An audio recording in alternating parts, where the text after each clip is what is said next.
Hello friends, welcome to your channel stocks का portfolio. आज आपके लिए लेटेस्ट न्यूज़ लेकर आया हूँ on Indian GDP. IMF projection आए हैं इंटरनल मॉनेटरी फंड के 22-23 के लिए। And Forbes richest person in the world कौन है उसकी लिस्ट भी आपको बताऊंगा। And FIIs and DIIs data क्या सिग्नल देते हैं for stock market in coming weeks, ये सारा इन्फॉर्मेशन आपके लिए लाया हूँ। और उसके पहले ये मेरी कोशिश अच्छी लगे तो चैनल लाइक कर देना और चैनल सब्सक्राइब भी कर देना for more educational videos on stock market. तो शुरू करते हैं अपना वीडियो। पहली न्यूज़ है, रिपोर्ट है रिसर्च एनालिस्ट की। इक्विटी और म्यूचुअल फंड्स में जो इन्वेस्टमेंट कर रहे हैं इंडियन मार्केट्स में, 2012 का एसेट अंडर मैनेजमेंट AUM जो था 2012 में वो था 10,000 करोड़ का। जो 2022 का अभी आया है सो उसका AUM हो गया है 10,000 करोड़ से 3 lakh crore asset under management for 2022 up till date. उसके बाद अगर हम 2032 का एस्टिमेट देखें तो 30 लाख करोड़ का एसेट अंडर मैनेजमेंट हो जाएगा in next 10 years. So it's a good growth story for India in coming years, coming decades आप बोल सकते हैं। तो इसमें जो बंदा आज इन्वेस्ट कर रहा है, जो आज के करेक्शन से डर रहा है, but over a long term, over a 1 decade 2 decade India की ग्रोथ इंटैक्ट है। So be invested in this market, keep your SIPs on. उसके बाद आता है इंडिया का recorded highest ever annual FDI inflow of USD 83.57 billion आया है इन financial year 21-22। जो रिकॉर्ड बताता है, रिसर्च बताती है 18-19 में 62 बिलियन इन्वेस्ट हुआ था इंडिया में, जो 19-20 में बढ़ गया 62 बिलियन से 74.39 बिलियन हो गया, और 20-21 में 81.97 बिलियन हो गया, और वही 21-22 में 83.57 बिलियन तक जाने के आसार हैं। सो FDI इनफ्लो भी बढ़ रहा है इन इंडिया। उसके बाद हम नेक्स्ट न्यूज़ पे आते हैं। इंडिया मार्केट जो है ओवरऑल हैंडसम रिटर्न्स देगी अपने इन्वेस्टर्स को ओवर अ लॉन्ग रन। जैसे मैंने पहले भी बताया, जो 5 ईयर्स 10 ईयर्स 15 ईयर्स 20 ईयर्स तक मार्केट पे इन्वेस्टेड रहे फॉर फ्रूटफुल रिजल्ट्स। सॉरी। उसके बाद आता है निफ्टी बैंक। मैं आपको दिखा दूं निफ्टी बैंक, निफ्टी जो नवे इन्वेस्टर्स हैं उनको एक मैं बेसिक चीज़ बता दूं। आप कंपनीज को ढूंढने मत जाइए कि मुझे क्या कंपनी बाय करनी है, कैसी कंपनी बाय करनी है। आप सिर्फ 2 या 3 पैरामीटर्स पे ध्यान दीजिए। उसमें सबसे पहला है निफ्टी 50। ये निफ्टी 50 में 50 स्टॉक आते हैं।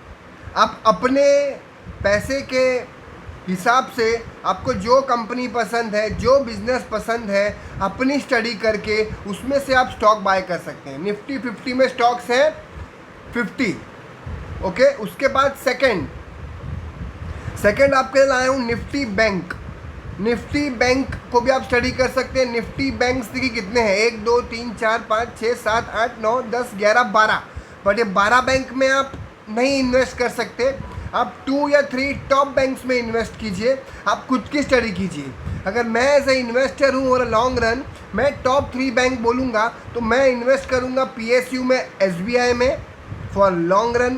प्राइवेट बोलेंगे तो HDFC bank you can think of. Third you can think of ICICI bank 2। तो ये टॉप के 3 बैंक्स में आप इन्वेस्ट कर सकते हैं इन बैंकिंग सेक्टर।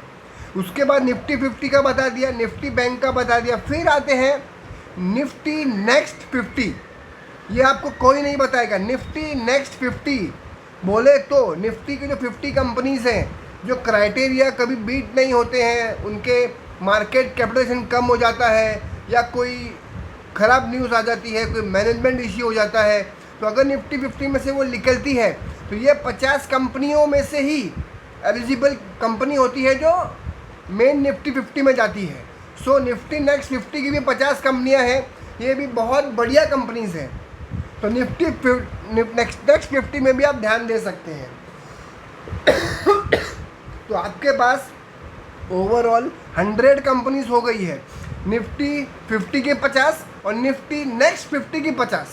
ये 100 कंपनीज को आप स्टडी करें 6 महीने में, 8 महीने में, और उसके बाद आप इसमें से मैं बोलूँ 25-30 कंपनियों में भी इन्वेस्ट करें तो आपका पैसा बनना तय है।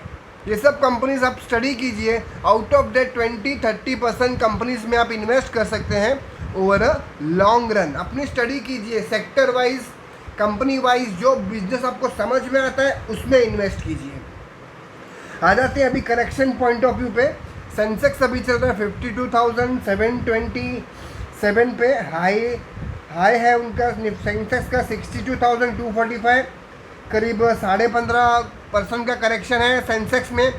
और निफ्टी 50 में अगर बताऊं, निफ्टी 50 में 15,699 चल रहा है, हाई है निफ्टी 50 का 18,604 का, उसमें भी कुछ करेक्शन है करीब 16% का। और निफ्टी बैंक में आता हूँ, निफ्टी बैंक का भी चल रहा है 33,627 का, इसका हाई है 41,829, तो 19% करीब निफ्टी बैंक भी गिरा है। So it's a good opportunity banking में आप इन्वेस्ट करने को। फिर निफ्टी नेक्स्ट 50 जैसे मैंने आपको बताया है, ये सेक्टर का भी चल रहा है 33, इसका चल रहा है अभी निफ्टी नेक्स्ट 50 का चल रहा है 36,616, इसका हाई है 45,291 निफ्टी नेक्स्ट 50 का, जो करीब 19% करेक्ट हुआ है। तो ये आप ध्यान दे सकते हैं, ये 100 कंपनीज पे for new investors and beginners. अगर आप सोच रहे हैं क्या लेना है तो इनके बैलेंस शीट पढ़िए, फंडामेंटल्स पढ़िए, आपको आइडिया आ जाएगा। उसके बाद आता हूँ ये मेरे चैनल पे मेरा स्टॉक्स का पोर्टफोलियो, इसमें आप लेटेस्ट लास्ट वीक के वीडियो भी ले सकते हैं, latest stock market news for youth investors, it's a buy market क्यों, आप देख लीजिए वीडियो, 14 व्यूज़ है। उसके पहले है 3 गुड क्वालिटी स्टॉक्स में पोर्टफोलियो करेक्टेड 42%, 22%, 3 कंपनियां हैं जो 42%, 24% और क्या आप देख सकते हैं वीडियो में। उसके बाद लेटेस्ट न्यूज़ में Bajaj auto, Berger paint, LIC etcetera, वो न्यूज़ भी आप चेकआउट कर सकते हैं मेरे चैनल पे। और अगर मेरा वीडियो अच्छा लगे तो चैनल लाइक कर देना और चैनल सब्सक्राइब भी कर देना, ताकि मैं अच्छी एजुकेशनल वीडियो आपके लिए बना के ला सकूँ। उसके बाद HDFC बैंक ग्रुप की न्यूज़ है कि HDFC bank to open up to 2,000 branches in financial year 2023 और roll out features every 3 weeks, says MD Shashidhar Jagdishan, जो नए MD HDFC बैंक के। तो 2,000 ब्रांचेस खोलने वाले हैं फाइनेंशियल 23 तक, मतलब 1 से 1.5 साल में। So it's good news. फिर HDFC स्टॉक्स की अगर हम देखें परफॉर्मेंस ये लास्ट 1 ईयर में, तो सबसे ख़राब परफॉर्मेंस रही HDFC AMC की, 38% करीब टूटा है अपने हाई से। तो you can study, I am a buyer HDFC AMC। Second HDFC life 22% टूटा है, HDFC बैंक करीब 12% टूटा है, HDFC लिमिटेड करीब 12% टूटा है सॉरी, और HDFC बैंक 10% टूटा है टिल जून 2022। उसके बाद आते हैं इंटरनेशनल मॉनेटरी फंड IMF की एक एस्टीमेट रिपोर्ट आई है जिसमें फाइनेंशियल ईयर 2022-23 की, उसमें वो फोरकास्ट कर रहे हैं GDP सबसे बढ़िया किसका रह सकता है आगे 22-23 में। तो उसमें इंडिया टॉप कर रहा है चार्ट को। इंडिया का फोरकास्ट आया है 8.2%, 8.2% इंडिया की GDP ग्रोथ रह सकती है 2022-2023 में।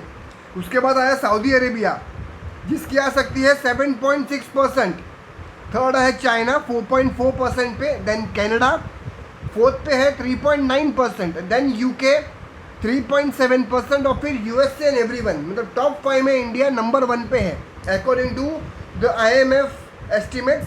IMF है मतलब इंटरनेशनल मॉनेटरी फंड। जो फोरकास्ट करता है। उसके बाद फोर्ब्स की लिस्ट आई है। व्हाट फोर्ब्स की लिस्ट बोलती है कि सबसे पहला अभी एलन मस्क है, एवरीवन नोज, 213.9 बिलियन डॉलर्स का उनका ओवरऑल एसेट इनकम है, और ओवरऑल इनकम है, सॉरी एसेट इनकम नहीं, ओवरऑल इनकम। सेकंड है बेनार्ड अर्नोल्ड एंड फैमिली, जिनका है 140.2 बिलियन डॉलर का है। फिर थर्ड है जेफ बेजोस, अमेजोन के जो हैं एमडी, उनका 131.9 बिलियन है। फिर बिल गेट्स है माइक्रोसॉफ्ट के, जिनका 121 बिलियन डॉलर है। उसके बाद फिफ्थ आते हैं गौतम अदानी जी, जिनका 98.6 बिलियन डॉलर है वेल्थ।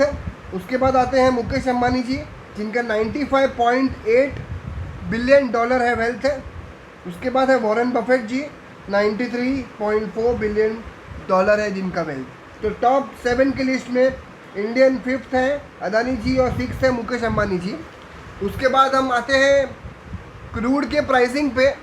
क्रूड का लेटेस्ट प्राइसिंग आपको बता दूं, क्रूड अभी चल रहा है करीब $113 पर बैरल पे।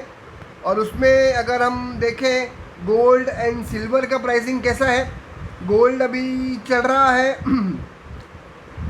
50,603,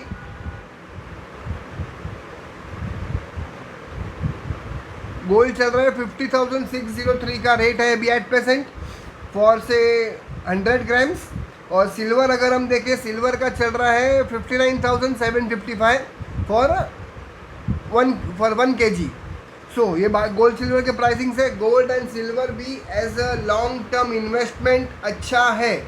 इक्विटीज़ के बिसाइड किसी को सेफ इन्वेस्टमेंट करना है तो आप गोल्ड एंड सिल्वर का बार भी ले सकते हैं, या आप पेपरलेस गोल्ड भी खरीद सकते हैं। उसके बाद आता है एफआईज और डीआईज का डेटा। ओवरऑल मैं आपको बता दूं, एफआईज अगेन नेट सेलर्स हैं और डीआईज अगेन नेट बायर्स हैं। जो अगर मैं आपको बताऊं, लास्ट वीक में ग्रॉस परचेज 95,432 करोड़ का एफआईज ने बाई किया है और सेल किया है 1,49,032 करोड़ का। मतलब 95,000 करोड़ का बाई किया है और 1,49,000 करोड़ का सेल किया है। मतलब नेट सेलर है एफआईज कितना, 53,600 करोड़ के। और वहीं डीआईज का देखो, डीआईज ने बाई किया है 1,09,268 करोड़ का, और उसके सामने डीआईज ने सेल किया है 67,285 करोड़ का। मतलब डीआईज नेट बायर रहे हैं 41,983, जो मतलब एफआईज बेचता है 50 लाख, जो वही डीआईज खरीद रहा है। सो डीआईज ने मार्केट को संभाला है। डीआईज कौन है? डीआईज है डोमेस्टिक इन्वेस्टर्स, बड़े इन्वेस्टर्स, जिसके तो म्यूचुअल फंड्स के थ्रू बोलिए, बड़े ब्रोकर्स के थ्रू बोलिए, बड़े बिग क्लाइंट्स बोलिए, फिर रिटेल इन्वेस्टर्स बोलिए, सब बाय कर रहे हैं मार्केट में। As I told, it's a buy market. जो 1 डिकेड 2 डिकेड के लिए मार्केट में इन्वेस्ट होने वाला है, उनके लिए कोई डरने की ज़रूरत नहीं है। आप ये मार्केट में बाय रहिए। सेल लगी है स्टॉक्स की, सेल। मैं नेक्स्ट वीडियो में उसी पे लाता हूँ, सेल इन स्टॉक मार्केट। 5 से 6 कंपनियाँ आपके लिए लाऊंगा जो आपको एट प्रेजेंट खरीदनी चाहिए ओवर अ लॉन्ग रन। अगर मेरा वीडियो अच्छा लगे तो लाइक कर देना और चैनल सब्सक्राइब कर देना। Thanks for watching, take care.